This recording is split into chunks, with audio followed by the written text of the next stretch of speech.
একটা ডেমি হাত দিয়ে বোঝাবো একজন ভালো জজের চিহ্ন, মানে একটা জজ সাহেবের হাত কেমন হয়। সুন্দর একটা আয়ুরেখা, বড় একটা মস্তিষ্ক রেখা এবং ভালো একটা হৃদয় রেখা, এবং এখানে একটা বক্স সাইন থাকার কথা।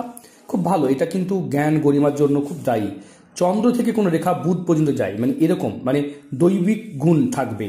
এবং বেশিরভাগই দেখা যায় ভালো একটা ভাগ্য রেখা, একটা ভালো একটা রবি রেখা, এগুলো যদি থাকে তাহলে তারা কিন্তু খুব ভালো পরিমাণের জজ, এবং তারা কিন্তু ন্যায় রক্ষা করতে পারে, কারণ এই রেখাটা কিন্তু ন্যায় রক্ষার জন্য খুব দায়ী। তাছাড়াও যদি এরকমভাবে এই রেখাগুলো ঊর্ধ্বগামীর দিকে যায়, এরকমভাবে মঙ্গল থেকে রেখে যায়, তারা কিন্তু খুব ফাস্ট ডিসিশন নিতে পারে এবং তৎপরতার সাথে ডিসিশন নিয়ে ভালো জজের কিন্তু হাত বলে চিহ্নিত করা হয়।